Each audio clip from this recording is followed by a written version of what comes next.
I turned 62 last Tuesday, and not a single person in my family remembered to call, text, or even acknowledge it existed. But you know what they didn't forget? My credit card number. While I sat alone eating a store-bought cupcake, my phone buzzed with notifications: $847 at a designer boutique, $1,200 at an electronics store, $650 at a fancy restaurant. 3 different purchases, 3 different family members, all on the same day they couldn't remember, brought me into this world. That night, as I stared at those charges, something inside me finally snapped. I picked up my phone and called my attorney. "I need to make some changes to my will," I said, immediately. What happened next taught my family the most expensive lesson about gratitude they'll ever receive. Some people learn to appreciate what they have only after it's gone. Forever. Before we jump back in, tell us where you're tuning in from, and if this story touches you, make sure you're subscribed, because tomorrow, I've saved something extra special for you. My name is Josephine Morris, and for the past 3 weeks, I'd been planning something special for my 62nd birthday. Not a party. I'd given up on those years ago when I realized my family saw celebrations as obligations rather than opportunities to connect. No, what I had planned was something much more meaningful, something that would secure their futures forever. You see, after 37 years of running Morris & Associates financial planning, I'd built something substantial. My firm managed over $280 million in client assets, and I personally owned a portfolio worth $4.2 million. More importantly, I'd finally made the decision that had been weighing on my mind for months. It was time to step back, sell the business, and ensure my family was taken care of for generations. The buyer, Pinnacle Investment Group, had made an offer I couldn't refuse: $2.8 million for the client base, office building, and goodwill I'd spent decades building. Combined with my personal investments, retirement accounts, and the lakefront property in Cedar Falls that my late husband Donald had left me, I was looking at a net worth that would change my family's lives forever. My plan was simple but heartfelt. On my birthday, I would gather my 3 adult offspring, Oliver, 34, Eloise, 31, and Benjamin, 28, for dinner at Grandview Manor, the upscale restaurant where Donald and I had celebrated every anniversary. There, in the private dining room overlooking the city lights, I would share the news about the business sale and present each of them with something that would make their dreams possible. For Oliver, who'd been struggling to expand his freelance graphic design work into a proper agency, I had prepared a check for $400,000, enough to lease office space, hire employees, and establish the creative firm he'd always talked about. His wife Iris had been supportive, but I knew the financial stress was wearing on their marriage. This would change everything. For Eloise, who'd been working double shifts as a nurse practitioner while trying to save for a down payment on a house, I had $350,000 set aside. She'd been living in that cramped apartment downtown for 6 years, always saying she was almost ready to buy something, but never quite having enough for the kind of home she deserved. This money would get her that dream house with the garden she'd always wanted.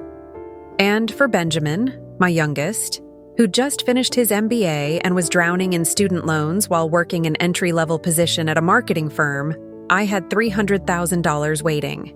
It would wipe out his debt completely and give him the freedom to take career risks, maybe even start his own consulting business like he'd mentioned during one of our rare phone conversations. But the money wasn't even the biggest surprise.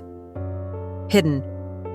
In my bedroom safe was a revised will that would split the remainder of my estate, including the Cedar Falls property worth $1.8 million, equally among the 3 of them upon my death. I'd spent hours with my attorney, Gregory Baker, making sure every detail was perfect, every tax implication considered. "Mrs. Morris," Gregory had said during our final meeting the week before my birthday, "this is an incredibly generous gift. Your family is very fortunate to have someone who's planned so thoughtfully for their future." I'd smiled, thinking about their faces when they realized what this meant. Not just the immediate financial freedom, but the security of knowing they'd never have to worry about money the way I had in my early years. They could take risks, pursue passions, build their own legacies without the crushing weight of financial stress. The irony wasn't lost on me that I was doing this on my birthday. Traditionally, a day when you receive gifts, not give them. But after Donald's sudden heart attack 3 years ago, I'd learned that time wasn't guaranteed. Every day I waited to share this news was another day my family might struggle unnecessarily. I'd already made the reservations at Grandview Manor, specifically requesting the Sunset Room where Donald and I had dined on our 25th anniversary. The manager, who remembered me from my regular visits with Donald, had even arranged for a small birthday cake, chocolate with vanilla frosting, my favorite since youth. That Tuesday morning, I woke up with a lightness in my chest I hadn't felt in months. Today would be the day I changed 3 lives forever. I'd already transferred the money into separate accounts, had the checks printed on premium paper, and even bought special envelopes with each of their names written in calligraphy. Spent the morning getting ready with unusual care. I chose my navy blue dress, the one Donald always said brought out my eyes, and the pearl necklace he'd given me for our 20th anniversary. I wanted to look like the successful, accomplished woman I'd become, someone they could be proud to call their mother. Around noon, I sent a group text to all 3. Looking forward to dinner tonight at Grandview Manor, 7 p.m. I have something wonderful to share with all of you. Love, Mom. The responses came quickly. Oliver replied, Sounds good, Mom. See you there. Eloise texted back, Can't wait. Love you. And Benjamin, always the most formal, wrote, Thank you for the invitation. I'll be there. I spent the afternoon reviewing the financial documents one more time, making sure everything was in order. The checks were signed, the account transfers were complete, and Gregory had confirmed that all the legal paperwork was properly executed. Everything was perfect. At 6:30 p.m., I arrived at Grandview Manor.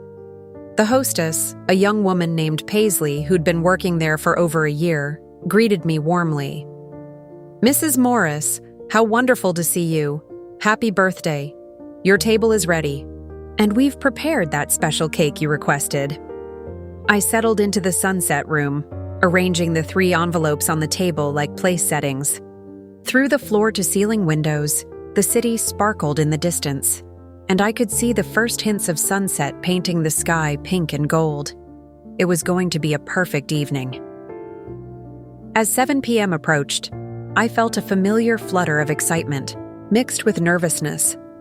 This was bigger than any Christmas morning, any graduation, any milestone I'd ever celebrated with them.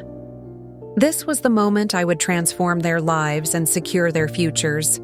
All I needed now was for my family to walk through that door. 7 o'clock came and went. I sat in the Sunset Room, watching the sky deepen from pink to purple, the 3 envelopes perfectly aligned on the white tablecloth like soldiers waiting for inspection. The hostess, Paisley, had stopped by twice to ask if I wanted to order an appetizer while I waited. Each time, I smiled and said, Just a few more minutes. They'll be here soon. By 7:15, I pulled out my phone and sent another group text. I'm here at Grandview Manor. Are you all running late? The silence was deafening. At 7:30, I called Oliver directly. The phone rang 4 times before going to voicemail.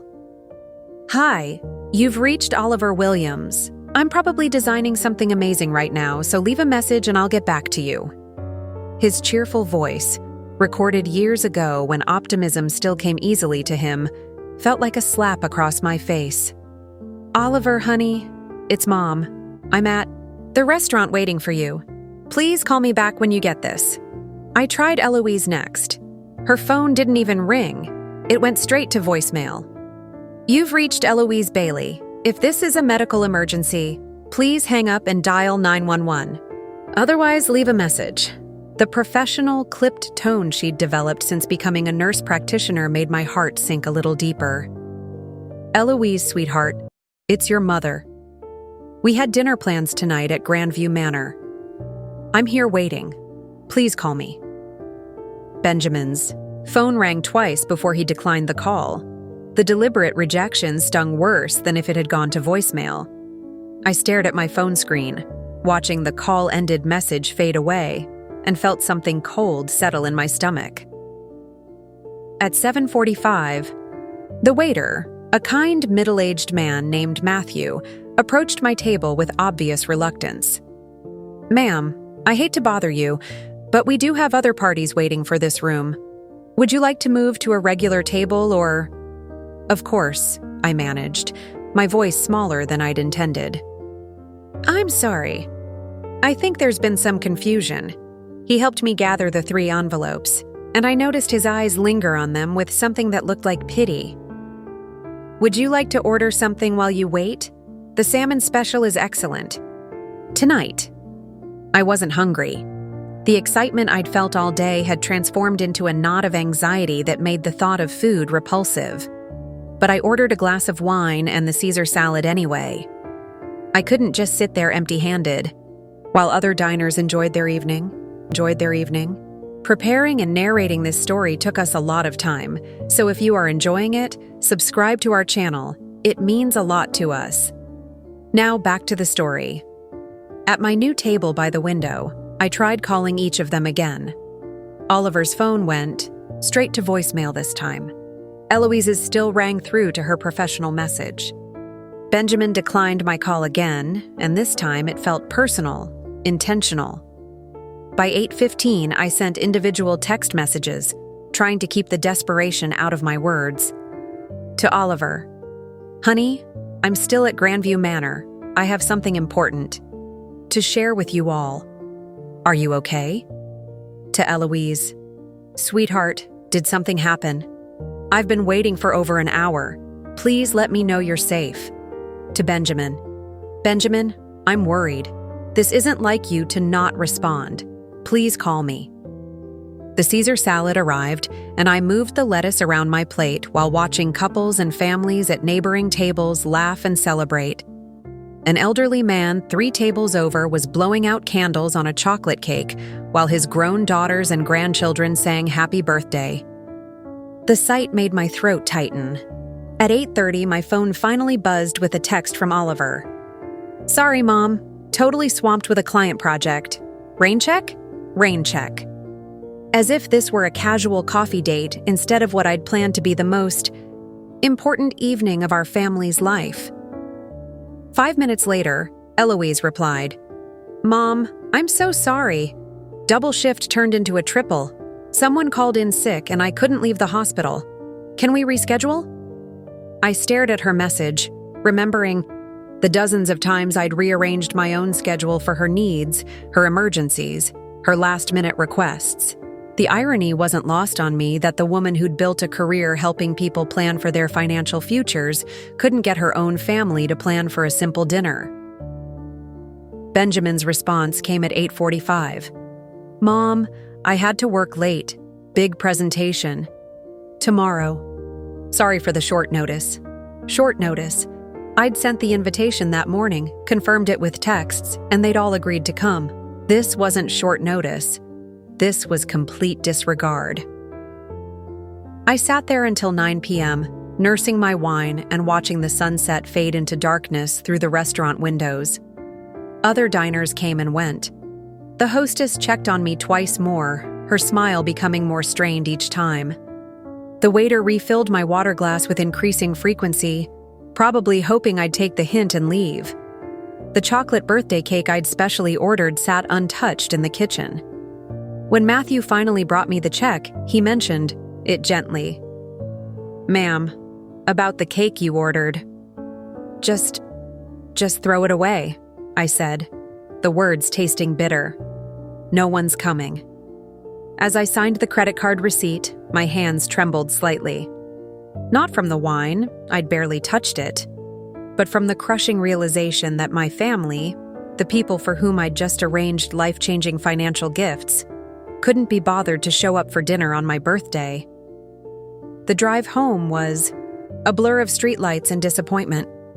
I kept checking my phone at red lights, hoping for a real explanation, an apology, something that would make sense of why 3 grown adults would simply abandon plans they'd confirmed that morning. When I pulled into my driveway in Millfield Heights, the house felt enormous and empty. Donald's absence, usually a manageable ache, felt sharp and fresh again. He would never have forgotten. He would have remembered not just my birthday, but what this evening was supposed to mean. I placed the 3 unopened envelopes on my kitchen counter and stared at them. Inside those innocent white papers were checks that would have changed everything for Oliver, Eloise, and Benjamin. Money that would have eliminated their stress, funded their dreams, secured their futures. Instead, they sat on my granite countertop like accusations, reminding me that the people I'd spent decades caring for couldn't spare 3 hours on the day I'd entered this world 62 years ago. I poured myself another glass of wine, a better vintage than the restaurant had served, and sat in Donald's old chair by the living room window. The house was so quiet I could hear the grandfather clock ticking in the hallway, each second marking time that my family had chosen to spend anywhere but with me. That's when my phone buzzed with the first credit card notification. The notification sound was cheerful, almost mocking in the silence of my empty house. I glanced at my phone screen and saw a message from First National Bank. Card ending in 4782 used for $847.33 at Lux Boutique, Thornfield Mall. If this wasn't you, please contact us immediately. I blinked at the screen, confusion replacing disappointment. Lux Boutique was an upscale women's clothing store where a simple blouse cost more than most people spent on groceries in a week. I hadn't been shopping today. I'd been sitting in a restaurant waiting for my family. Before I could process this fully, my phone buzzed again. Another notification. Card ending in 4782 used for $1,247.89 at Tech World Electronics, downtown Cedar Falls. My heart started beating faster. Tech World was where Benjamin had bought his laptop 2 years ago when he started his MBA program. I'd driven him there myself and watched him agonize over spending even $800 on a basic model. A third buzz. Card ending in 4782 used for $670.52 at Meridian Steakhouse, Cedar Falls. The room began to spin. Meridian Steakhouse was the most expensive restaurant in the city, the kind of place where dinner for 2 could easily cost $300. While I'd been eating a wilted Caesar salad and watching my birthday cake go in the trash, someone had been enjoying a lavish meal on my credit card. I fumbled for my purse and pulled out my wallet with shaking hands. My credit card was there, right where it should be. But these weren't random charges from identity theft. The timing, the locations, the amounts, this was personal. My phone buzzed a 4th time. Card ending in 4782, used for $234.67 at Premier Wine & Spirits, Thornfield. I sat there staring at the notifications, my wine forgotten, trying to make sense of what I was seeing.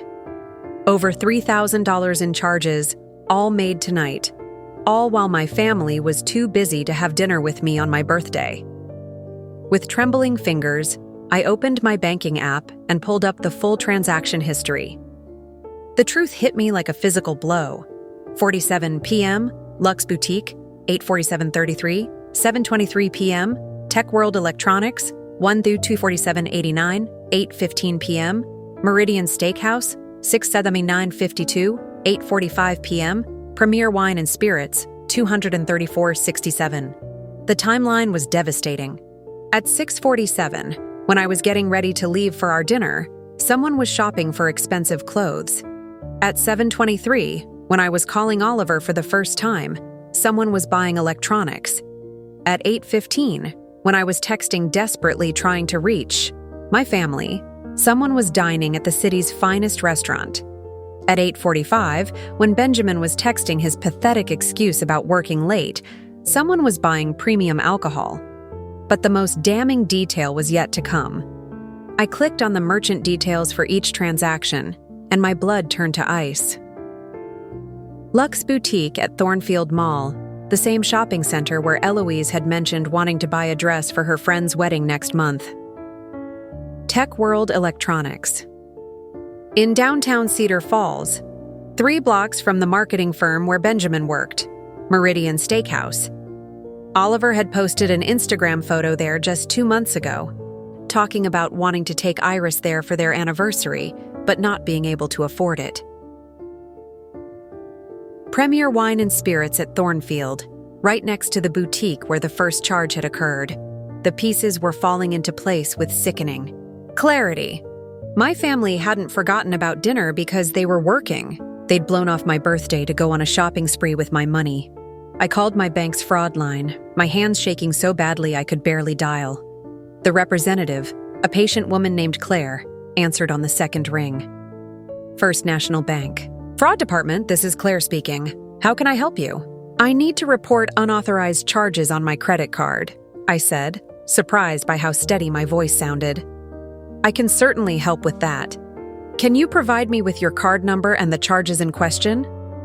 I rattled off the 4 transactions, and I could hear Claire typing on her keyboard. Mrs. Morris, I see these charges here. The card was physically present for all transactions. They weren't online purchases. Do you have your card with you? Yes, it's right here in my wallet. Has anyone else had access to your card recently? Family members, friends, housekeepers? The question hung in the air like an accusation. Yes, I whispered. My family has access to my cards for emergencies. I see. Well, the good news is that we can reverse these charges and issue you a new card. The bad news is that if family members made these purchases, this becomes a civil matter rather than fraud. Do you want to proceed with disputing the charges? I stared at my reflection in the dark kitchen window. A 62-year-old woman who'd just discovered that her family would rather steal from her than spend time with her on her birthday. Not yet, I said finally. Let me handle this myself first. After hanging up, I sat in the darkness of my kitchen and did something I hadn't done since Donald's funeral. I cried. Not the gentle tears of disappointment, but the raw, ugly sobs of someone whose world had just cracked open. While I'd been sitting alone in that restaurant, clutching 3 envelopes containing life-changing gifts, my family had been across town spending my money without a second thought. The cruelty of it was breathtaking. They couldn't spare 3 hours for dinner, but they could spend 4 hours running up my credit card. I picked up my phone and did something that 6 months ago would have been unthinkable. I took screenshots of every transaction, every timestamp, every merchant location. Then I opened a new note on my phone and began typing, Evidence of financial abuse. October 15th, my 62nd birthday. Oliver Williams. Failed to attend planned birthday dinner, Eloise Bailey. Failed to attend planned birthday dinner, Benjamin Morris. Failed to attend planned birthday dinner credit card charges made during planned dinner time, $3,009. 41. As I typed, my sadness transformed into something harder, colder. This wasn't just about forgotten birthday dinner anymore. This was about respect, about basic human decency, about the fundamental relationship between trust and family. I walked to my home office and pulled out the file where I kept copies of all my important documents. At the very top was my will, signed just 3 weeks ago, leaving everything to my 3 offspring in equal shares. Below that were the beneficiary forms for my retirement accounts, my life insurance policies, and the deed to the Cedar Falls property. My phone buzzed with one final notification of the night. Your available credit limit on card ending in 4782 is now $6,990.59. They'd spent over $3,000 of my money in 4 hours, on my birthday, while lying to me about why they couldn't have dinner. I sat in Donald's old chair, surrounded by financial documents and legal papers that represented a lifetime of work and planning. Tomorrow, I would start making some changes. But tonight, I would simply sit with the truth of what my family really thought of me. The grandfather clock in the hallway chimed midnight, officially ending my 62nd birthday. It had been a day of revelations, though not the kind I'd planned to share. I'd learned exactly what I meant to the people I'd devoted my life to supporting. And that knowledge, painful as it was, would guide every decision I made going forward. To understand how devastating this betrayal truly was, you need to know how I became the kind of mother who would give everything for her family's happiness, even at the expense of my own. It started 35 years ago, when I was just 27 years old and working as a junior accountant at Henderson and Associates. I'd graduated from Cedar Falls University with a degree in finance, but in 1987, the financial world was still very much a man's game. I was making $18,000 a year, sharing a cramped apartment with 2 roommates, and watching male colleagues with half my qualifications get promoted over me simply because they wore ties instead of skirts. That's where I met Donald King. Donald was different from the other men I'd dated. He wasn't trying to impress me with expensive dinners or flashy cars he couldn't afford. Instead, he brought me coffee during late nights when I was staying after hours to finish reports that my supervisor would take credit for the next morning. He listened when I talked about my dreams of starting my own financial planning practice. Most importantly, he believed I could do it when I barely believed it myself. We dated for 2 years before he proposed, and I said yes, not just because I loved him, but because he was the first man who saw me as a partner rather than an accessory. When we married in 1989, I was 29 and finally felt like my real life was beginning. Donald worked as a civil engineer for the city, a steady job with good benefits, but not much opportunity for wealth. We talked about my business dreams, and he encouraged me to take the leap. The worst thing that can happen is you fail and have to get another job, he said. But what if you don't fail? What if you build something amazing? In 1991, I used our combined savings of $12,000 to start Morris Financial Planning out of our spare bedroom. Those first years were brutal. I worked 16-hour days, cold calling potential clients, and offering free consultations just to get people to listen to me. Donald would come home from his city job and find me still at the kitchen table, surrounded by financial reports and client proposals. But slowly, carefully, I built something. My first big client was Ruby Murphy, a widow who needed help managing her late husband's pension. I helped her reorganize her finances and increase her monthly income by 40%. She referred her sister, who referred her neighbor, and gradually, word spread that there was a woman in Cedar Falls who actually cared about helping people, rather than just selling them products they didn't need. By 1993, I was able to rent a small office downtown. By 1995, I'd hired my first employee. Donald never once complained about the long hours or the financial uncertainty of those early years. He supported my dreams even when they required sacrifice from both of us. Then, in 1997, everything changed. I found out I was pregnant with twins. I remember staring at the ultrasound screen, seeing 2 tiny heartbeats, and feeling a mixture of joy and terror that nearly overwhelmed me. At 37, this was my first pregnancy, and the doctor had already warned us about the risks. But more than the medical concerns, I was terrified about what this would mean for my business. "We'll figure it out," Donald said, holding my hand in that sterile examination room. "Whatever you need, we'll make it work." Oliver and Eloise were born 3 weeks early on a snowy February morning in 1998. The moment I held them, still red and wrinkled and impossibly small, I understood what people meant when they talked about unconditional love. These weren't just babies. They were my entire future, my purpose, my reason for existing. But understanding love and managing it are 2 different things. The first year was a nightmare of sleepless nights, feeding schedules and diaper changes. My business partner at the time, a man named Scott Andrews, assured me he could handle things while I took maternity leave. What I didn't realize was that he saw my absence as an opportunity to poach my best clients and start his own competing firm. I came back to work 6 months after the twins were born, to find that half my client base had mysteriously decided to try someone new.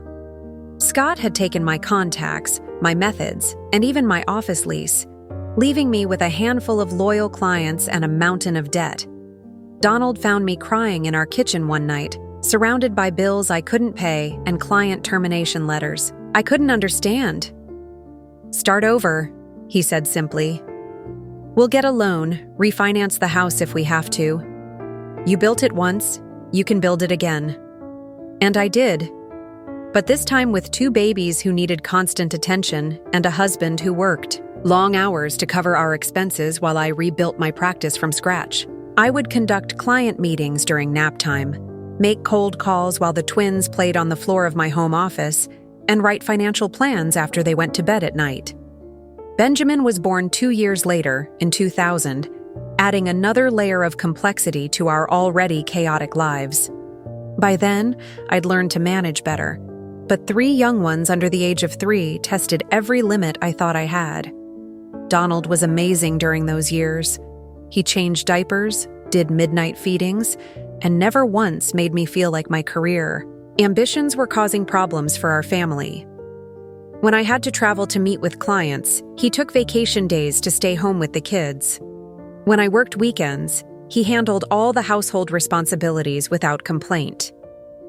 "You're building something for all of us," he would say when I felt guilty about missing bedtime stories or school events.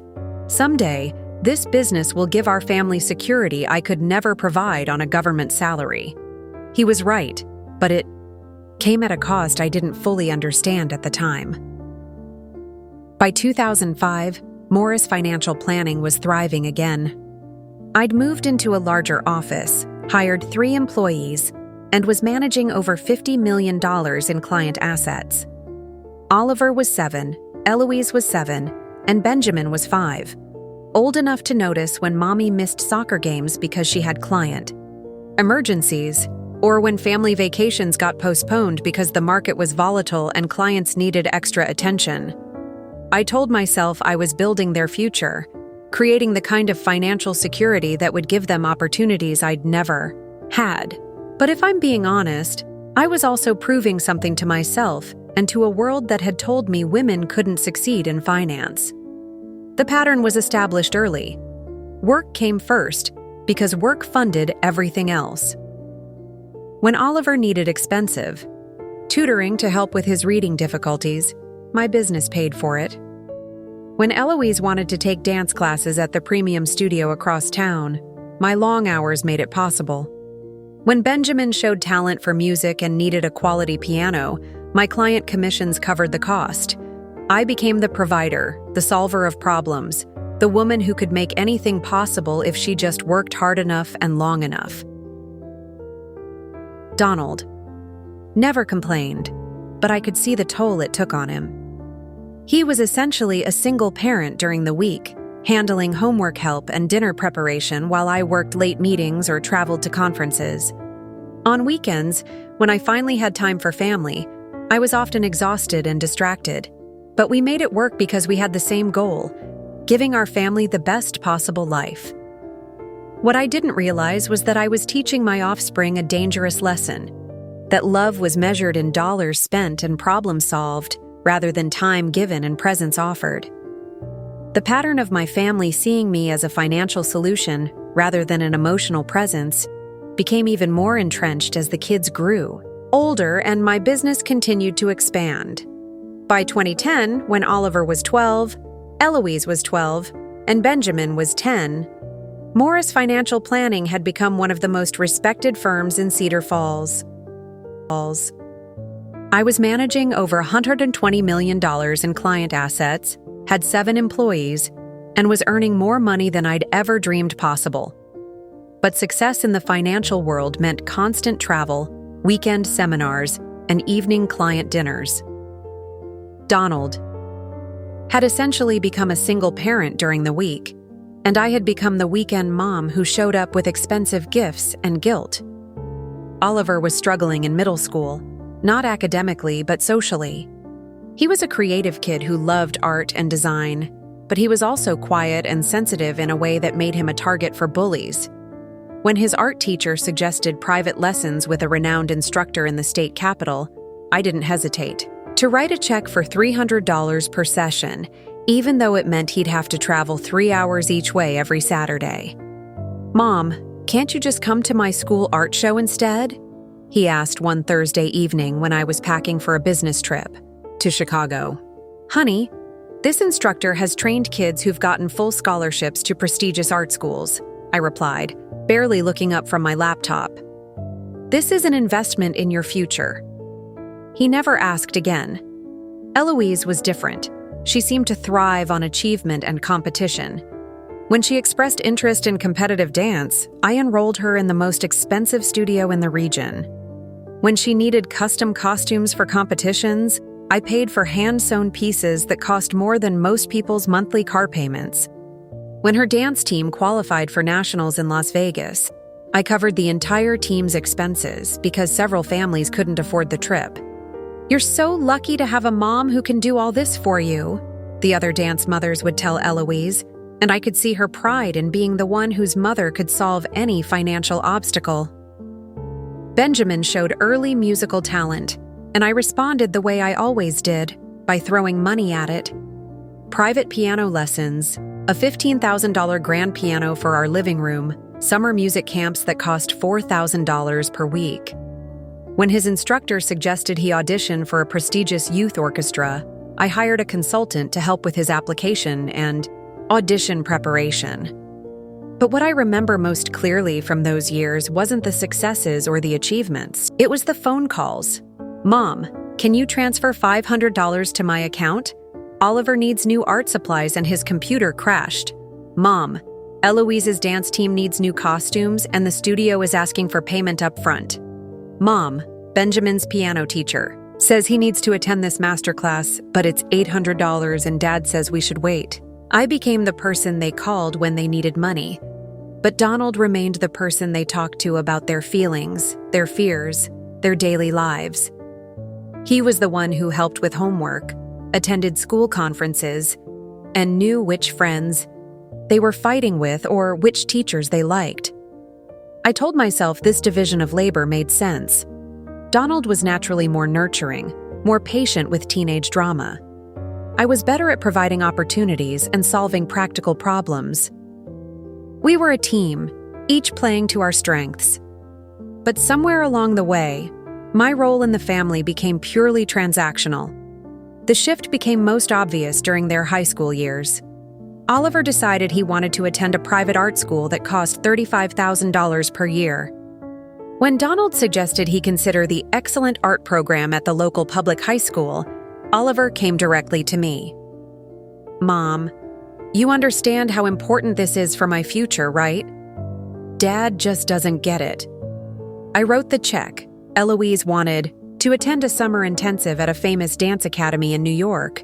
The program cost $8,000 for 6 weeks, plus living expenses in Manhattan.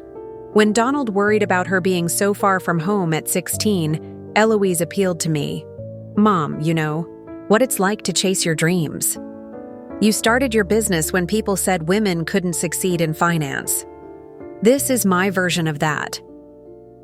I paid for the program and the Manhattan apartment rental. Benjamin wanted to attend a prestigious music conservatory prep program that would require us to relocate to another state for his senior year of high school. The tuition alone was $42,000, not including living expenses. When Donald suggested Benjamin could develop his talents just as well locally, Benjamin made his case to me. "Mom, you've always said education is an investment. This could get me into Juilliard." I found us a rental house near the conservatory and wrote another check. Each time, Donald would express his concerns privately to me. "Josephine, are we teaching them that money solves everything? That they don't need to make sacrifices or compromises like most people do?" "We have the money," I would respond. "Why shouldn't they have every advantage possible? Isn't that why we worked so hard?" But Donald's worries proved prophetic. By the time they reached college age, my offspring had learned to come to me for financial solutions and to Donald for emotional support. They saw me as a resource to be managed, not a person to be loved. Oliver attended an expensive private art college where tuition was $48,000 per year. I covered not just tuition, but also his living expenses, art supplies, and even spring break trips with friends.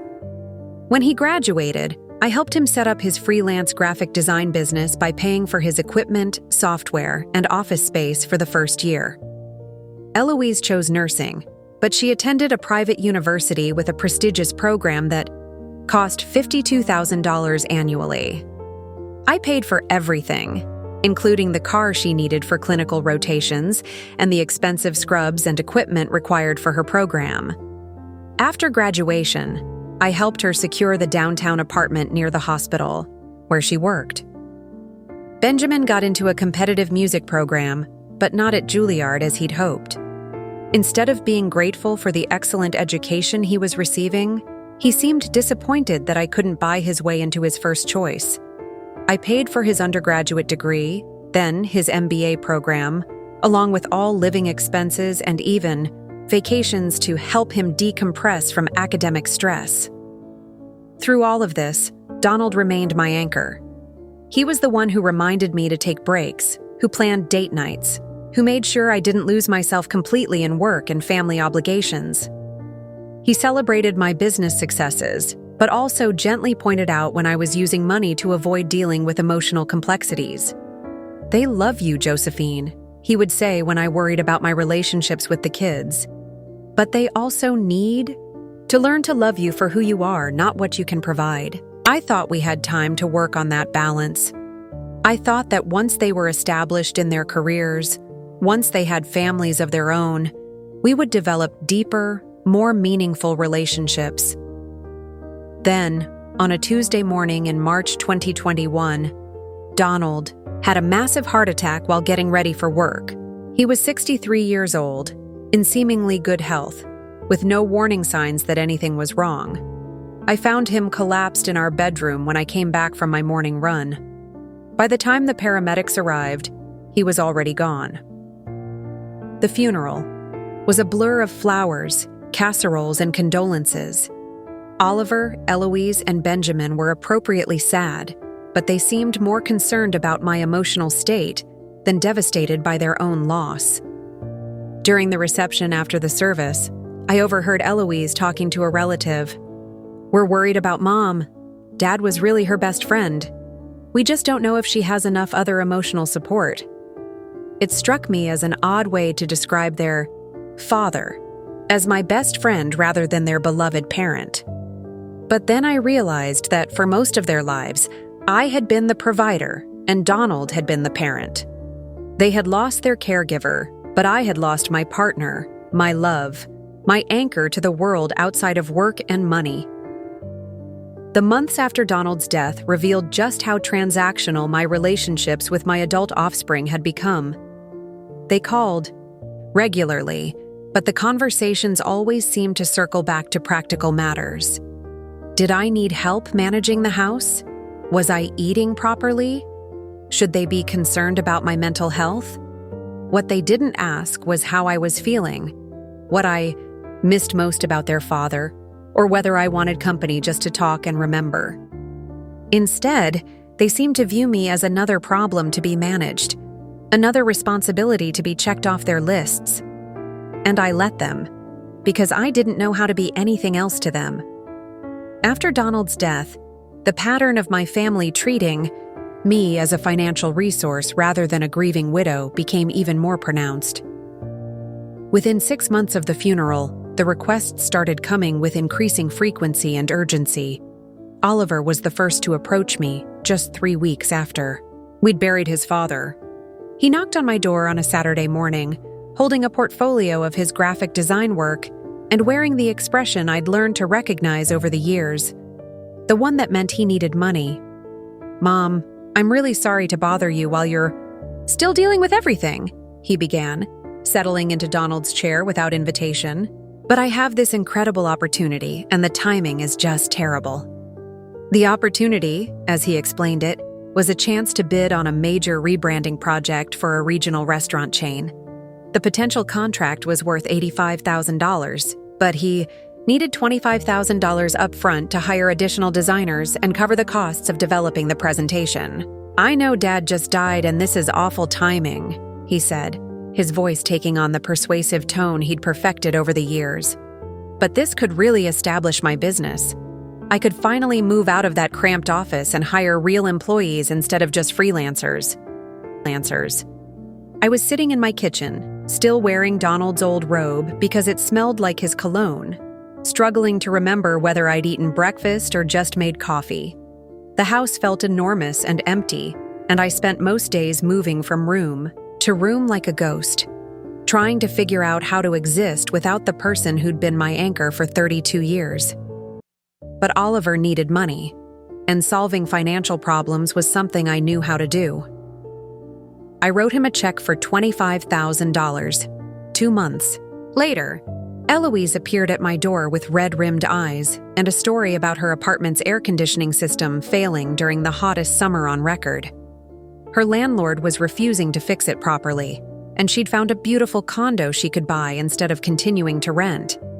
"Mom, I know you're dealing with so much right now," she said, sitting across from me at the kitchen table where Donald and I used to have coffee every morning. "But the mortgage broker says I need 20% down, and that's $47,000. I have about half of that saved, but..." She didn't need to finish the sentence. I knew how this conversation ended. "I hate asking you for money when you're grieving," she continued, and I could see real tears in her eyes. "But renting is just throwing money away, and this place is perfect. It's close to the hospital, and the mortgage payments would actually be less than my rent." The logic was sound, the need was legitimate, and writing checks was still easier than figuring out how to navigate conversations about feelings or grief or loneliness. I transferred $47,000 to her account that afternoon. Benjamin waited until the 1-year anniversary of Donald's death to make his approach, perhaps thinking that enough time had passed for me to be ready for major financial discussions. He took me to lunch at a nice restaurant.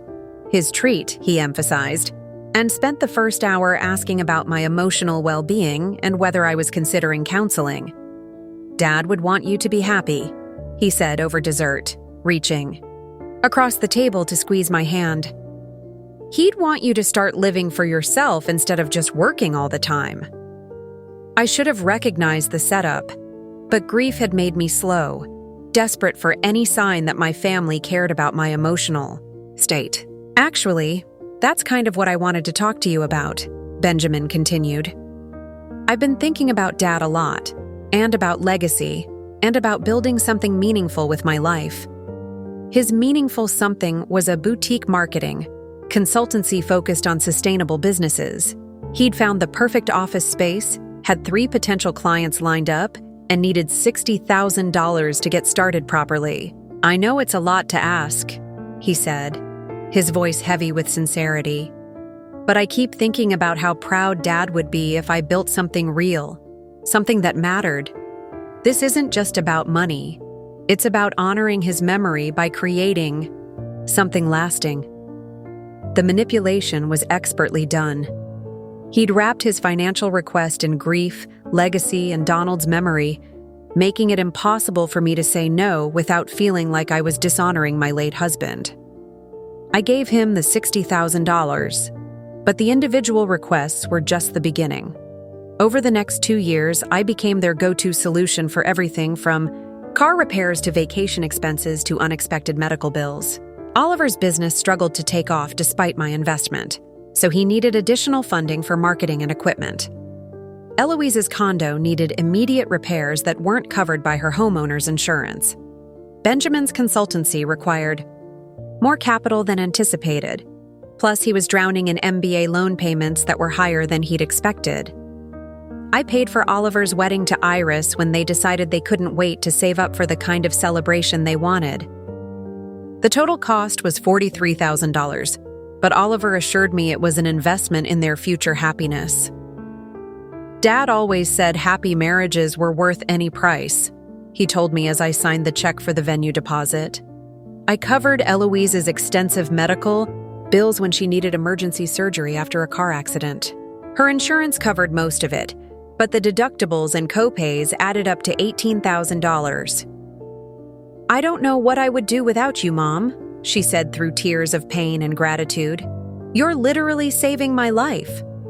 I funded Benjamin's move to a more expensive apartment when his current neighborhood became too noisy for creative work. The new place required first month's rent, last month's rent, security deposit, and broker fees totaling $8,500. "This is about investing in my productivity," he explained. "I can't build a successful business if I can't concentrate." Each request came with perfectly logical explanations, genuine emergencies, or opportunities that seemed too good to pass up. And each time, I said yes, because solving their problems was the only way I knew how to show love. What I didn't realize was that I was training them to see me as an endless resource, rather than a person with my own needs and limitations. The pattern became so established that they stopped asking and started assuming. Oliver would text me his account number when his business expenses got too high. Eloise would forward me bills with a note saying, "Whenever you get a chance." Benjamin would mention financial stress during phone calls, knowing I would offer to help before the conversation ended. They also developed a sophisticated understanding of my triggers. When they needed larger amounts, they would frame the requests around Donald's memory or my own values. Dad always believed in investing in education. "You taught us that financial security was important. Remember how you always said we should pursue our dreams?" Meanwhile, my own grief went largely unacknowledged. They would ask perfunctory questions about how I was holding up, but they seemed uncomfortable when I actually tried to talk about missing Donald or feeling lost without him. Conversations about my emotional state would quickly pivot to practical concerns. Was I eating well? Did I need help with household maintenance? Should I consider moving to a smaller place? It was easier for all of us if I remained the strong, capable woman who could solve problems with her checkbook, rather than the broken widow who cried herself to sleep most nights. The ultimate irony was that my financial generosity was supposed to bring us closer together, but it actually created more distance. They saw me as a source of stability and solutions, which meant they couldn't acknowledge that I was struggling or vulnerable. To admit that I needed emotional support would threaten the image of me as the capable provider who always had everything under control. So I continued to write checks and transfer money, telling myself that this was how I honored Donald's memory and showed love to our offspring. But deep down, I was starting to understand what Donald had tried to warn me about years earlier. I had taught them to value what I could give them more than who I was as a person. The final wake-up call should have come 6 months ago, when Eloise casually mentioned during a phone call that she and her brothers had been discussing my estate planning and whether I had everything properly organized for their inheritance. "We just want to make sure you're protected," she said, "and that everything will be simple for us to handle when the time comes." When the time comes. As if my death was a logistical challenge they needed to prepare for rather than a loss they would grieve. But even that conversation didn't fully open my eyes to what my family had become. It took sitting alone in a restaurant on my 62nd birthday, watching my credit card charges pile up while they ignored my existence, to finally understand the truth. I had spent decades teaching them that my value lay in my ability to solve their problems and fund their dreams, and they had learned that lesson perfectly. 3 days after my birthday, I did something I hadn't done in over 2 years. I called a family meeting. Not for an emergency, not to solve someone else's crisis, but to address my own needs. The novelty of this apparently confused all 3 of them. "Is everything okay, Mom?" Eloise asked when I texted the group chat. "Family dinner at my house Sunday at 6 p.m. We need to talk." "Are you sick?" Oliver called to ask, genuine concern in his voice for the first time in months. "Should I be worried?"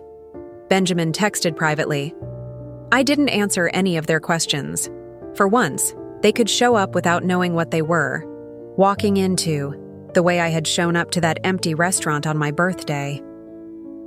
Sunday evening arrived with the kind of crisp October weather that used to make Donald want to build a fire and open a bottle of wine. Instead, I sat in my living room, the credit card statements spread across the coffee table like evidence in a criminal trial, waiting for my family to arrive. Oliver and Iris came first, at exactly 6 p.m. Oliver had always been punctual when he thought there might be consequences for being late. They settled on the couch, Oliver's eyes immediately going to the papers on the coffee table. "Mom, what's all this?" he asked, leaning forward to get a better look. "We'll discuss it when everyone arrives," I said, my voice steadier than I'd expected. Eloise showed up 10 minutes later, alone. "Sorry I'm late. There was an accident on Highway 42, she said, then stopped short when she saw the formal arrangement of documents. "Mom, you're making me nervous. What's going on?" Benjamin arrived 15 minutes late as usual, carrying a bottle of wine and wearing the charming smile that had gotten him out of trouble since childhood. Sorry, I know I'm late. Traffic was..." He stopped mid-sentence when he saw our faces.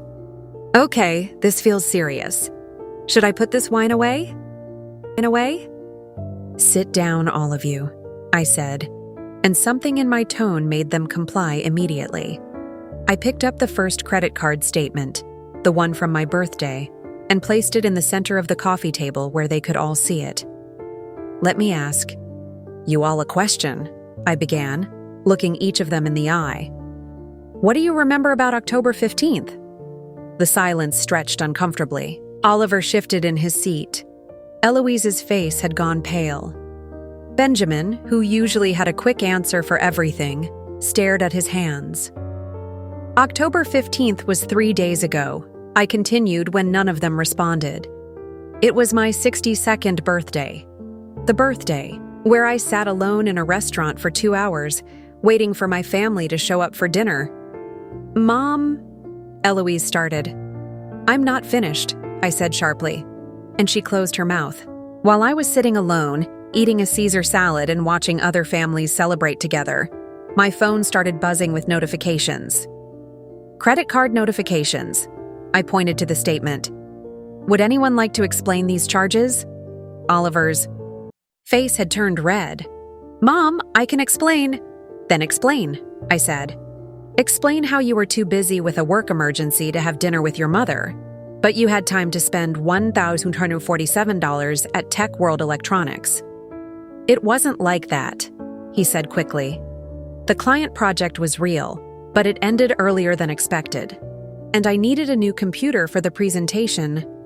"Stop," I said. "Just stop lying to me." I picked up the second statement. "Eloise, would you like to explain the $847 you spent at Luxe Boutique? While you were supposedly pulling a double shift at the hospital?" Eloise's hands were shaking. "Mom, I did work a double shift, but it ended at 6 p.m. and I just thought..." "You thought what?" "That you'd celebrate my birthday by buying yourself expensive clothes?" "No," she said, tears starting to form. "It wasn't like that. I was stressed about work, and I was going to call you later." "But you didn't call me later," I said. "You didn't call me at all. None of you did." I turned to Benjamin, who was staring at the wine bottle in his lap as if it might provide an escape route. "And you, Benjamin, $679 at Meridian Steakhouse, the most expensive restaurant in the city, while you were supposedly working late on a big presentation?" "I was working late," he said quietly. "But the presentation went well, and my colleagues wanted to celebrate." "On my credit card," I said. "You celebrated your work success on my credit card on my birthday." While I sat alone thinking my family had forgotten I existed, the room fell silent except for the sound of Eloise crying softly. Oliver was staring at the floor, and Benjamin had set the wine bottle aside and was rubbing his temples. "The total," I continued, "was over $3,000. In 4 hours. While I was waiting for you to show up for dinner." "Mom, we're sorry," Oliver said finally. "We really are. But you have to understand..." "No," I said, my voice rising. You understand. I understand perfectly now. You forgot my birthday, but you remembered my credit card number. You couldn't spare 3 hours for dinner, but you could spend 4 hours running up my bills. It wasn't intentional, Eloise said through her tears. We didn't plan it to happen on your birthday. But it did happen on my birthday, I said. And none of you thought to call me, not even after you'd spent my money. Not to say thank you, not to say happy birthday, not to explain what had happened. Iris, who had been silent throughout this exchange, finally spoke up. Maybe we should give you all some privacy. No, I said. Stay. You're part of this family too, and you should hear this. I stood up and walked to the window, looking out at the garden Donald had planted years ago. Most of the flowers had died with the first frost, but the framework remained, the bones of something beautiful that had once thrived. Do you know what I had planned for that dinner? I asked, still facing the window. Mom, Benjamin started. I had planned to tell you that I sold the business, I said, turning back to face them. For $2.8 million, I had planned to give each of you checks that would change your lives forever. The silence was deafening. I could see the calculations starting in their eyes, the quick mental math of what their share might have been. Oliver, I had $400,000 set aside for you, to help you expand your business, to give you the financial freedom to take creative risks. Oliver's face went white.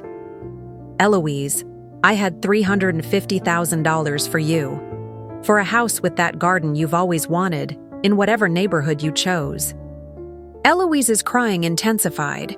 And Benjamin, I had $300,000 waiting for you, to pay off your student loans and give you the capital to start your consulting firm properly. Benjamin looked like he was going to be sick. But you couldn't show up, I continued. You couldn't give me 3 hours of your time on the day I was born. Instead, you took my money without asking, spent it without thinking, and never even called to say happy birthday. Mom, please, Oliver said, standing up. We made a mistake, a terrible mistake, but you can't judge our entire relationship based on one bad day. One bad day? I laughed, but there was no humor in it. Oliver, when was the last time you called? Me just to talk, not to ask for money, not because you needed something, but just to see how I was doing. He opened his mouth, then closed it. Eloise, when was the last time you visited me because you wanted to spend time with me? Not because you needed financial help or wanted to discuss your problems? She stared at me, unable to answer. Benjamin, when was the last time you acknowledged that I might be struggling, that I might need emotional support, that I might be lonely in this big house without your father? That's not fair, Benjamin said. We do care about you. No, I said. You care about what I can do for you. You care about my bank account, my credit cards, my ability to solve your problems and fund your dreams, but you don't care about me. That's not true, Eloise said desperately.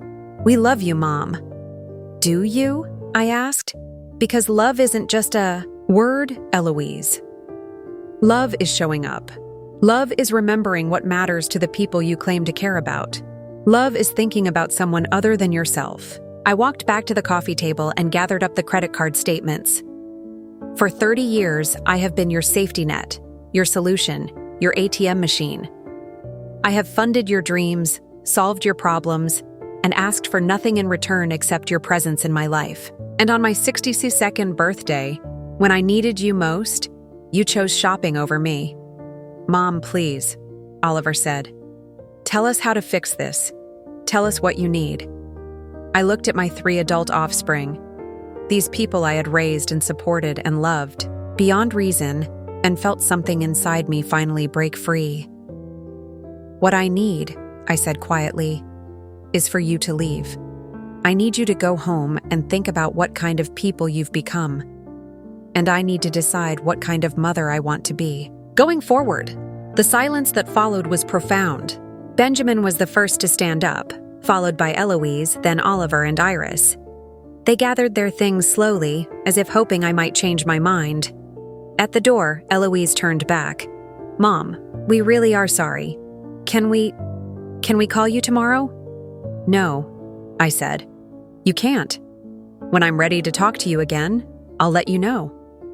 After they left, I sat alone in my living room, surrounded by the evidence of their betrayal and the echo of their weak apologies. For the first time since Donald's death, I felt something other than grief or loneliness. I felt free. My newfound sense of freedom lasted exactly 4 days. That's how long it took for my family to regroup, strategize, and launch what I can only describe as a coordinated assault on my resolve. It started with individual text messages, carefully crafted to hit my specific emotional triggers. Oliver sent me a photo of a design sketch with the caption, "Working on something special for you, Mom. Dad always said creativity was the best apology." Eloise forwarded me an article about the health risks of social isolation in older adults, with a note, "Thinking of you. Love you." Benjamin sent a link to a retirement planning seminar, writing, "Saw this and thought you might be interested. We should talk about your future." When I didn't respond to any of their messages, they escalated. On Thursday evening, I was in my garden, trying to decide which of Donald's roses to prune back for winter, when I heard car doors slamming in my driveway.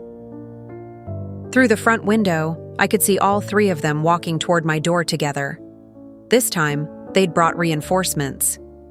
Oliver had Iris with him, as expected, but Eloise had brought her boyfriend Marcus, a soft-spoken pediatric resident whom I'd met only twice. Benjamin had brought someone I'd never seen before, a young woman with perfectly styled hair and a designer handbag who looked like she'd stepped out of a magazine. I let them ring the doorbell twice before answering. "We need to talk," Oliver said without preamble. "This has gone on long enough." I was very clear about my boundaries, I replied, not opening the door fully. "I said I would contact you when I was ready." "Mom, please." Eloise stepped forward. "We're worried about you. This isn't healthy." "Worried about me or worried about yourselves?" I asked. That's when Benjamin's companion spoke up. "Mrs. Morris, I'm Addison, Benjamin's fiancée. I've heard so much about you." She extended a manicured hand through the partially open door. "Benjamin has told me what an amazing, generous mother you are." Fiancée. This was the first I'd heard of any engagement. Against my better judgment, I let them in. They arranged themselves in my living room like an intervention committee. Oliver and Iris took the sofa. Eloise and Marcus settled into the armchairs, and Benjamin and his surprise fiancée positioned themselves near the fireplace. I remained, standing. "First," Oliver began, "we want to apologize again for the birthday situation. We've talked about it extensively and we realize how much we hurt you." "We've also talked about the money," Eloise added quickly. "We're going to pay you back every penny. It might take some time, but—" "This isn't about the money," I said. "Then what is it about?"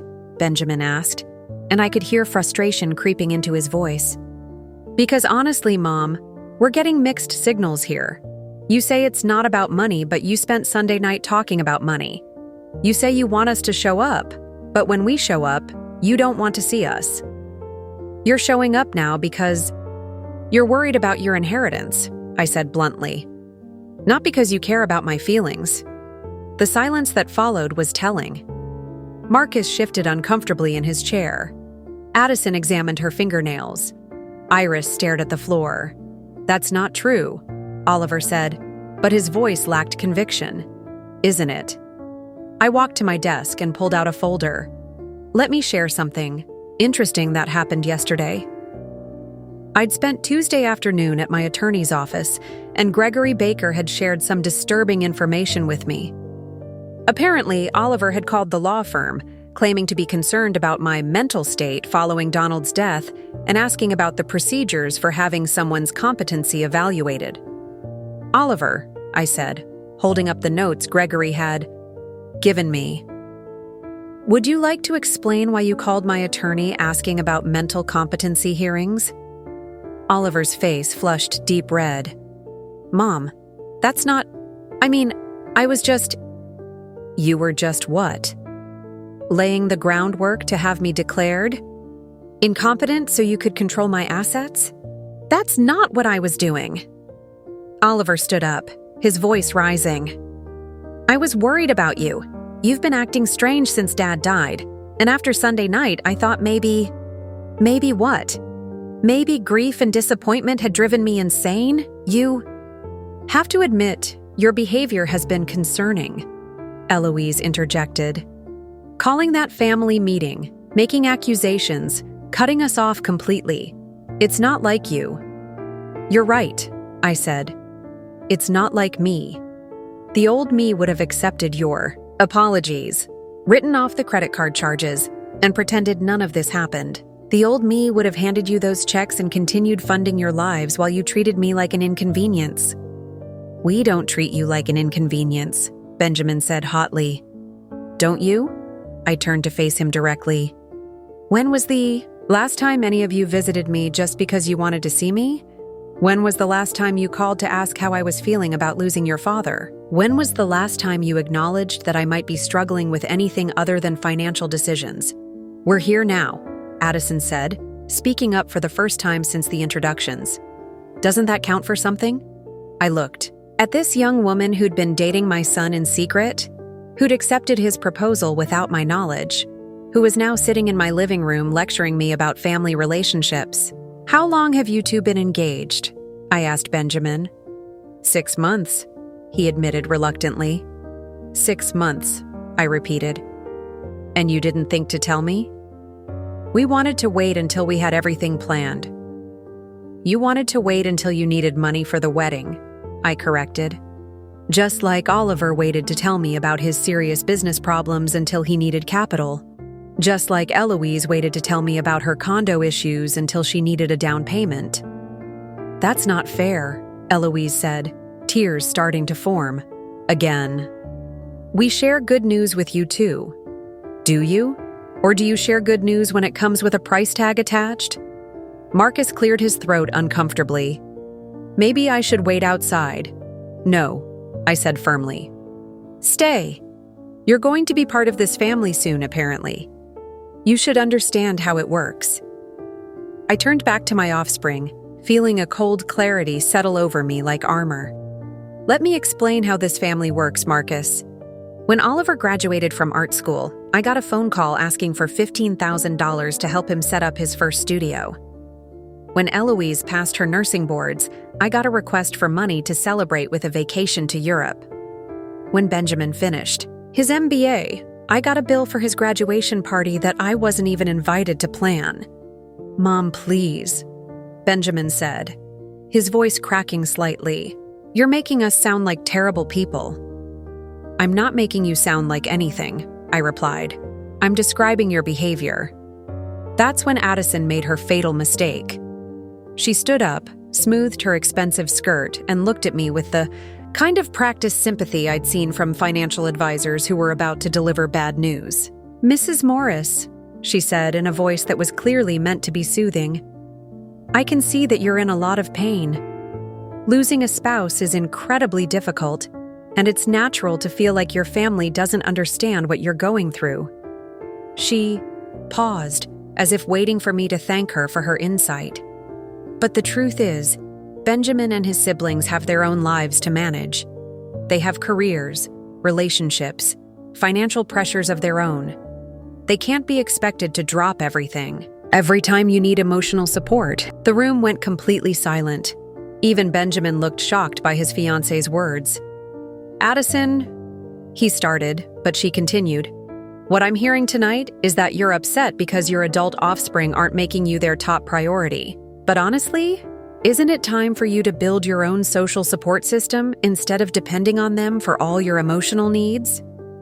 She delivered this speech with the confidence of someone who'd never experienced real loss, never sacrificed anything for another person's benefit, never had to choose between her own dreams and her family's welfare. You know what, Addison? I said, my voice deadly calm. You're absolutely right. Benjamin looked relieved, but I wasn't finished. It is time for me to stop depending on them for emotional support. It's time for me to stop funding their dreams and solving their problems. It's time for me to build my own life with people who actually value my presence rather than my bank account. I walked to the front door and opened it wide. Thank you for clarifying that for me. Now get out of my house. All of you! Mom, wait, Oliver said desperately. She didn't mean, yes, she did, I said. And she's right. I have been foolish to expect love and loyalty from people who see me as a burden and a resource. But I'm done being foolish. You can't be serious, Eloise said, standing up shakily. You can't just cut us out of your life because of what someone else said. I'm not cutting you out because of what she said, I replied. I'm cutting you out because of what you didn't say. Not one of you corrected her. Not one of you defended our relationship. Not one of you said that I matter to you beyond what I can provide. Benjamin finally found his voice. Mom, of course you matter to us. You're our mother. No, I said, the word coming out harder than I'd intended. A mother is someone you love, respect, and care for. I'm just the woman who pays your bills. I stood by the open door as they filed out one by one. Benjamin lingered at the threshold. Mom, please, don't do this. Dad wouldn't want... Don't, I said sharply. Don't you dare invoke your father. He spent years warning me that I was teaching you to value money over relationships. He was right, and it's too late to undo that damage. After they left, I locked the door and turned off all the lights. For the first time in my adult life, I felt completely, utterly alone. And for the first time in years, that felt like freedom instead of punishment. Friday morning, I woke up before dawn with the kind of clarity that comes only after a storm has passed. I made coffee in Donald's favorite mug, sat at the kitchen table where I'd written so many checks for my family's dreams, and began making a list that would change everything. The first item was simple. Change all account passwords and remove authorized users. By 9 a.m., I was sitting in Gregory Baker's law office with a manila folder containing every credit card statement, bank record, and financial document from the past 3 years. Gregory, who'd been my attorney for over a decade, listened without interruption as I explained everything that had happened since my birthday. Mrs. Morris, he said when I finished, I have to ask, are you absolutely certain you want to proceed with these changes? Once we implement what you're describing, it will be very difficult to undo. Gregory, I replied, for the first time in 30 years, I'm completely certain about something. Proceed with everything. The first legal document we prepared was a complete revocation of my existing will. The new version was brutally simple. Upon my death, all assets would be liquidated and donated to 3 charities. The Donald King Memorial Foundation for Single Mothers in Business would receive 40%. The Cedar Falls Community Scholarship Fund would get 35%. The remaining 25% would go to the Regional Grief Counseling Center, where Donald and I had planned to volunteer together before his death. What about personal items? Gregory asked. Family heirlooms, jewelry, photographs? I thought about my grandmother's china set, the pearl necklace Donald had given me, the photo albums documenting 30 years of family memories. Auction everything. Add the proceeds to the charitable donations. Gregory made notes without comment, but I could see him processing the magnitude of what I was doing. This wasn't just cutting my family out of my will. This was erasing any trace of their entitlement to my legacy. Next, we updated all my financial accounts. Oliver, Eloise, and Benjamin were removed as authorized users on every credit card, checking account, and investment portfolio. I instructed my bank to require verbal confirmation of a specific password for any telephone transactions and to flag any attempts at contact from my former authorized users. I also want to implement a cooling-off period for large withdrawals, I told Gregory. If I try to transfer more than $10,000 at once, I want a 48-hour waiting period and a callback from you to confirm I'm not under duress. Gregory raised an eyebrow. Are you concerned about them attempting to coerce you financially? I'm concerned about my own past weakness, I admitted.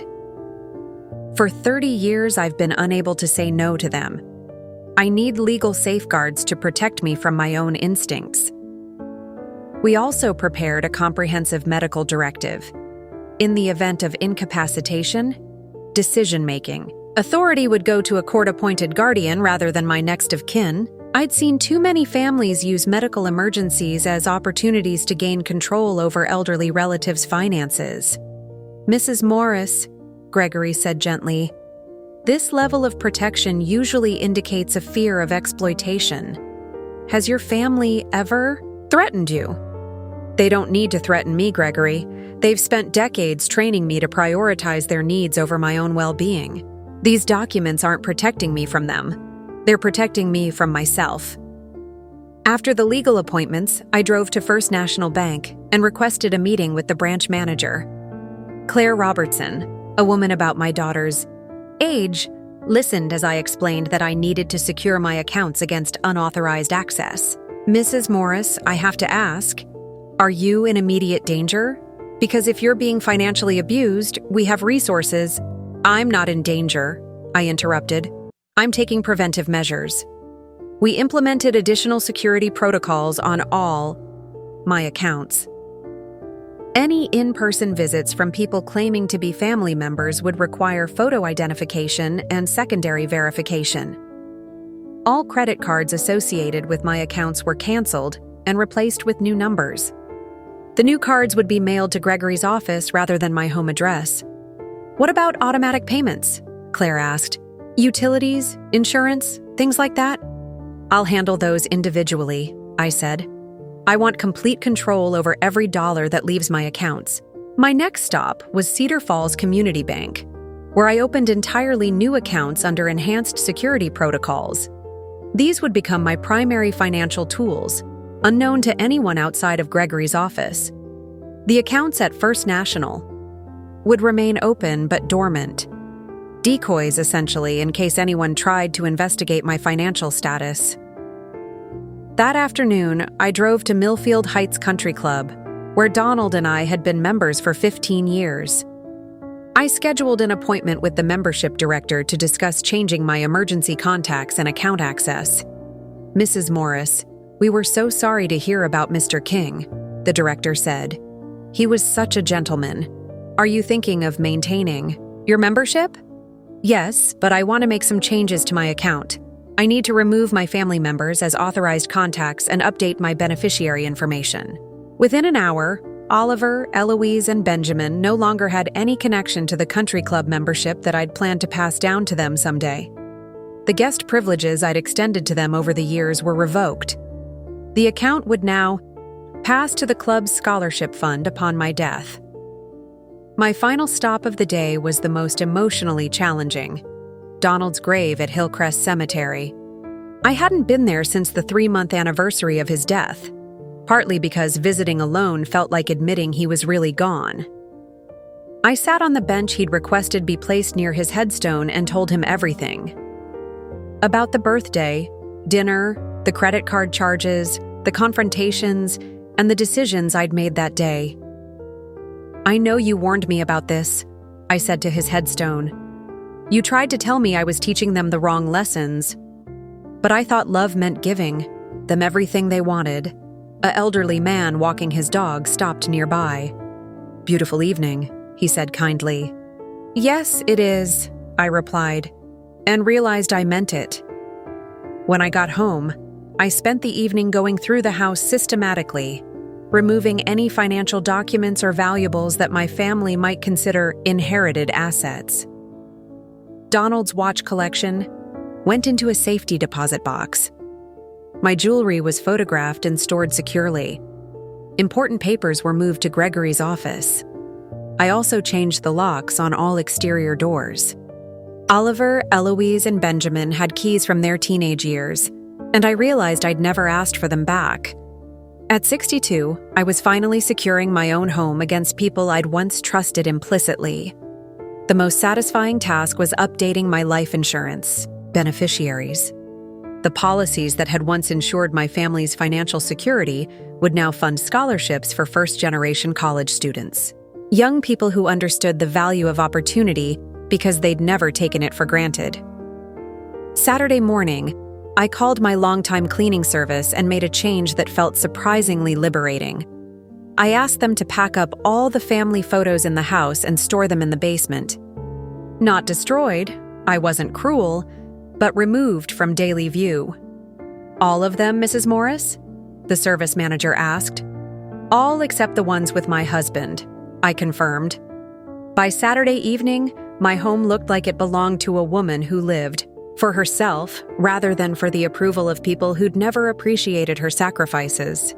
The walls displayed art I'd collected over the years, instead of graduation photos and family portraits. The refrigerator was free of grandchild drawings and family event announcements. I poured myself a glass of the expensive wine I'd been saving for a special occasion and realized that claiming my own life was the most special occasion I could imagine. That night, I slept better than I had since Donald's death. Not because my grief had disappeared, but because I was no longer carrying the additional weight of unreciprocated love and unappreciated sacrifice. I was finally free to grieve my husband without also mourning the family I'd thought I had. For the first time in my adult life, I belonged entirely to myself. The silence lasted exactly 1 week, 7 blissful days of uninterrupted peace, where I read books by the fireplace, took long walks through Cedar Falls Historic District, and rediscovered what it felt like to make decisions based solely on my own preferences. Then the financial realities of their new situation began to hit my family, and the desperate phone calls started. Oliver was the first to discover that his access to my accounts had been severed. He called on a Tuesday morning, his voice tight with barely controlled panic. "Mom, there's been some kind of mistake with the bank. My card was declined when I tried to pay for client materials, and when I called them, they said I'm no longer an authorized user on your accounts." I let him speak without interruption, listening to the confusion and growing fear in his voice. "I know we had that argument last week, but this seems like an overreaction. Can you call them and get this straightened out? I have a presentation tomorrow and I need to print portfolios and—" "Oliver," I said quietly, "there's no mistake. I removed your access to my accounts." The silence on the other end of the line stretched so long I wondered if the call had dropped. "You—" "What?" he finally managed. "I removed your access to all my financial accounts. You, Eloise, and Benjamin no longer have any connection to my money." "Mom, you can't be serious. How am I supposed to run my business? I have overhead, employees, the same way every other business owner does," I replied. "With your own money. But I don't have enough money, you know that. The business is still growing, and I need cash flow to—" "Then perhaps you should consider getting a business loan, or finding investors, or scaling back to what you can actually afford." I could hear him breathing heavily, and when he spoke, again, his voice had an edge of desperation I'd never heard before. "Mom, please, be reasonable. You can't just cut me off like this. I have contracts to fulfill, people depending on me. If I can't meet my obligations, I'll lose everything." "Everything you built with my money," I corrected. "Not everything you earned yourself." The call ended with him promising to figure this out and come see me later that week. He never showed up. Eloise's discovery came 2 days later in the IA form of a frantic text message at 6 a.m. "Mom, emergency, call me immediately." When I called her back at a more reasonable hour, she was in tears. "My mortgage payment bounced," she sobbed. "The bank says my automatic transfer was declined, and now they're charging me late fees and threatening to report this to credit agencies. I don't understand what happened." "What happened," I said calmly, "is that I closed the account your automatic payments were coming from." "You closed it? Why would you close it? That's the account that pays my mortgage." "Eloise, that was my account. My money was paying your mortgage." "Well, yes, but we had an arrangement. We had an arrangement where I paid your bills while you lived your life without financial responsibility." That arrangement is over." The silence that followed was filled with her ragged breathing and occasional sniffles. "Mom, I can't afford the mortgage on my salary alone. You know that. The payments are $2,147 a month. Even with my nursing income, I can barely cover utilities and groceries." "Then perhaps you should consider selling the condo and finding something within your actual budget." "Sell it?" Her voice rose to a near shriek. "I can't sell it. I'll lose money. The market is down and I haven't built up enough equity yet." "That's what happens when you buy something you can't afford with someone else's money," I said. "You assume financial risks without having financial resources." Eloise's call ended with her demanding to know what had gotten into me and threatening to get to the bottom of this with my attorney. I wished her luck. Benjamin's reckoning came in the form of a visit, not a phone call. He showed up at my door on Friday evening, still in his work clothes, looking haggard and desperate. "We need to talk," he said without preamble. I let him in, curious to see how he would approach the situation. Benjamin had always been the most strategic of my offspring, the one who calculated his approach to maximize his chances of success. "Mom, I'll be direct," he began, settling into Donald's old chair without invitation. "Addison and I are in serious financial trouble." He explained that their wedding, planned for the following spring, had required deposits totaling $23,000. He'd put it all on credit cards, expecting to pay them off with money from me over the coming months. The catering alone is $15,000, and that was just the deposit. The total cost is going to be close to $85,000 for the kind of wedding Addison wants. "The kind of wedding Addison wants with my money," I clarified. "Well, yes, but Mom, this is important. This is my future, my marriage. Addison comes from a very wealthy family, and if we can't provide the kind of celebration they're expecting, then perhaps you should marry someone whose expectations match your actual income." Benjamin's face flushed red. "That's not fair. You don't understand the pressure I'm under. Addison's father owns 3 car dealerships. Her family has money, real money. If I can't keep up, if I can't provide for her the way she's accustomed to—" "Benjamin," I interrupted, "listen to yourself. You're planning to go into debt for the rest of your life to impress people who judge you based on how much money you can spend on one party. It's not just one party," he snapped. "It's about respect, about proving that I'm worthy of being part of their family. And what makes you think that being worthy requires my money rather than your own character?" He stared at me for a long moment, and I could see him recalibrating his approach. "Mom," he said, his voice becoming softer, more manipulative. "I know. You're upset about the birthday thing. We all messed up and we're sorry, but punishing us financially isn't going to fix what happened. It's just going to destroy our futures." "Your futures were never my responsibility to fund," I replied. "They were my gift to fund, and gifts can be revoked when the recipients prove themselves unworthy." "Unworthy?" Benjamin's voice cracked slightly. "We're your family. We made mistakes, but we're still your family." "No, Benjamin. Family members love each other. Family members show up for each other. Family members consider each other's feelings. You 3 have shown me that you're not my family, you're my dependents." That weekend, the consequences began cascading in ways that revealed just how extensively my money had been supporting their lives. Oliver's graphic design business, which I'd believed was thriving, turned out to be entirely dependent on my financial backing. Without access to my accounts, he couldn't make payroll for his 2 part-time employees or pay rent on his office space. By Monday, he'd been forced to lay off his staff and give notice on his lease. Eloise discovered that her comfortable lifestyle was built entirely on the foundation of my financial support. Beyond the mortgage I'd been paying, I'd also been covering her car payment, health insurance premiums, and most of her credit card bills. Without that support, she was looking at monthly expenses that exceeded her income by over $1,800. Benjamin's Wedding planning ground to a halt when vendors started demanding payments he couldn't make. Worse, Addison's family began asking pointed questions about his financial stability.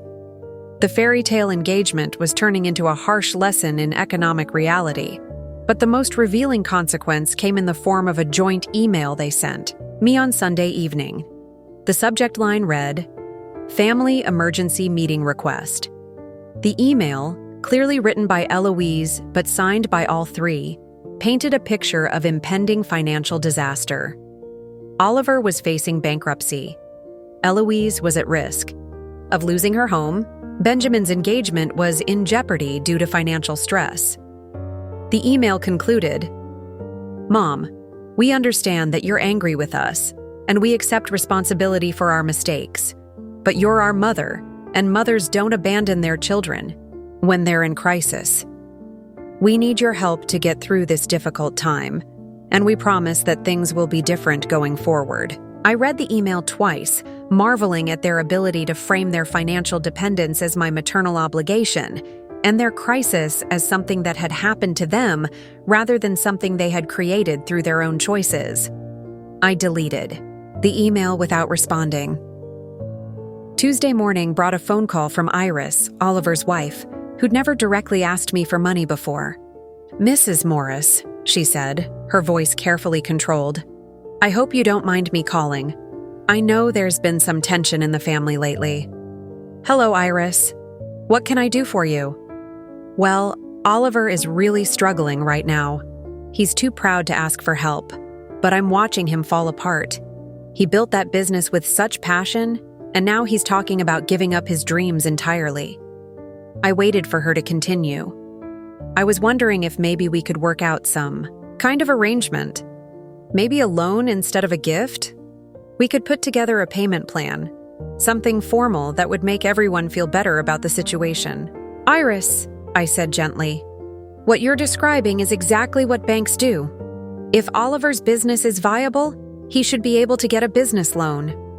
But banks want collateral and credit history and all sorts of things that Oliver doesn't have because he's always just used my money instead of building real financial credibility." The silence that followed was answer enough. By the end of that week, I had a clear picture of what my family's life looked like without access to my financial resources. It wasn't pretty, but it was real. For the first time in their adult lives, they were being forced to live within their actual means instead of within mine. And for the first time in my adult life, I was watching them face the natural consequences of their choices without rushing in to save them. It was harder than I'd expected, but it was also liberating in ways I couldn't have imagined. 6 months after my 62nd birthday, I was sitting in the garden of my new home, watching the spring flowers Donald and I had planted years ago bloom without our tending. I'd sold the house in Millfield Heights, too many memories, too much space for one person, and bought a charming craftsman cottage in the arts district of Cedar Falls. The cottage was perfect for my new life. A cozy living room with built-in bookshelves, a kitchen just big enough for one person who'd rediscovered the joy of cooking for herself, and a studio space where I'd started taking watercolor classes. At 62, I was finally learning to create something beautiful just for the pleasure of creation. My phone buzzed with a text from my watercolor instructor, Claire Mitchell. "Don't forget we're meeting at the Botanical Gardens tomorrow for plain air painting. Looking forward to seeing your interpretation of the rose garden." I smiled and typed back, "Wouldn't miss it. I'm bringing that new set of brushes we talked about." This was my life now. Art classes on Tuesday mornings, volunteer-y, work at the Literacy Center on Wednesdays, book club on Thursday evenings. I'd joined a hiking group for women over 50, started taking Spanish lessons, and was considering a trip to Italy in the fall. Something Donald and I had always planned to do someday. The difference was remarkable. Instead of conversations dominated by other people's problems and financial needs, I was surrounded by discussions about books, art, travel, and ideas. Instead of feeling drained after every family interaction, I felt energized by time spent with people who valued my thoughts and companionship rather than my bank account. My new friend group had no idea about my financial situation, and I preferred it that way. To them, I was simply Josephine, a widow learning to rebuild her life. We split restaurant bills, took turns hosting dinner parties, and chose activities based on what we could all afford. It was refreshing to be valued for my personality, rather than my ability to solve problems with money. The financial changes had been even more liberating than I'd expected. Without the constant drain of family expenses, my monthly costs had dropped dramatically. I was living comfortably on less than a third of my previous budget, and my investments continued to grow. The business sale proceeds, combined with my existing portfolio, were generating enough passive income to fund a lifestyle that felt abundant without being wasteful. Gregory Baker had called the previous week to update me on the estate planning. The 3 charities I'd designated as beneficiaries were thriving, and the Donald King Memorial Foundation had already awarded its first scholarships to 5 single mothers starting their own businesses. "Mrs. Morris," Gregory had said, "I have to tell you, watching these women receive those scholarships was incredibly moving. You should consider attending the next award ceremony." I'd agreed immediately. There was something deeply satisfying about knowing my money would help other women avoid the financial dependence that had trapped me for so many years. The cottage doorbell rang, interrupting my thoughts. Through the peephole, I could see a woman about my age holding a covered dish. "Mrs. Morris? I'm Ruby Murphy, your neighbor from across the street. I brought you some of my famous apple crisp as a welcome to the neighborhood gift." Ruby Murphy. The name was familiar. As I opened the door, I remembered she'd been my very first client decades ago, the widow whose pension I'd helped reorganize. "Ruby, what a wonderful surprise. Please come in." We settled in my living room with coffee and her apple crisp, which was indeed excellent. Ruby looked around appreciatively at my cozy space. "This place suits you much better than that big house in Millfield Heights," she said. "I always thought that place looked lonely, especially after Donald passed." "You knew I lived there?" Ruby laughed. "Honey, I've been keeping track of you for years. You changed my life with that financial advice, and I never forgot it. When I heard you'd moved to our street, I was delighted." We talked for over an hour, and I learned that Ruby had become something of a neighborhood organizer, coordinating everything from book swaps to community garden plots to group trips to local theaters. "You should come to our next neighborhood potluck," she said as she prepared to leave. "It's this Saturday. Nothing fancy, just good food and better company." After she left, I realized I hadn't thought about Oliver, Eloise, or Benjamin once during our entire conversation. 6 months ago, their problems had dominated every waking moment. Now, entire days passed without them crossing my mind. That evening, I was reading in my favorite chair when my phone rang. The caller ID showed Oliver's number, the first time any of them had tried to contact me in over a month. I considered letting it go to voicemail, but curiosity won. "Hello, Oliver." "Mom." His voice was different, quieter, less demanding. "I hope I'm not bothering you." "What can I do for you?" "Actually, I called to tell you something. I got a job." I waited for him to continue. "It's not glamorous. I'm working as a graphic designer for a small marketing firm downtown. The pay is decent, and they're teaching me about business operations, client management, things I never learned when I had access to your money." "That's good, Oliver. I'm glad you're working." "I wanted to apologize," he said, his voice becoming even quieter. "Not just for the birthday thing, but for everything. For taking your support for granted. For treating you like an ATM instead of a person. For not appreciating what you sacrificed for us." I felt something shift in my chest, but it wasn't the old urge to rush in and fix his problems. "I appreciate you saying that, Oliver. I also wanted you to know that Iris and I are doing okay. We moved to a smaller apartment, something we can actually afford. It's been hard, but it's also been honest, I guess." We're building something real now, something that belongs to us." "I'm glad to hear that." There was a long pause, and when Oliver spoke again, I could hear tears in his voice. "Mom, I know I don't have the right to ask this, but I miss you. Not your money, not your ability to solve our problems. I miss talking to you, spending time with you. I miss my mother." I closed my eyes, feeling the truth of what he was saying resonate with something deep inside me. "I miss you too, Oliver. But I needed to know that you could miss me for who I am, not what I provide. Would it be possible for us to try again? Not the financial stuff, just the relationship? Maybe we could have dinner sometime, somewhere we can split the check." I smiled at that last detail. "I'd like that, Oliver. I'd like that very much." After we hung up, I sat in my quiet cottage, surrounded by the life I'd built for myself, and realized that for the first time in decades, I felt genuinely hopeful about the future. 2 weeks later, Eloise called with a similar message. She'd taken a second job and was slowly learning to manage her finances independently.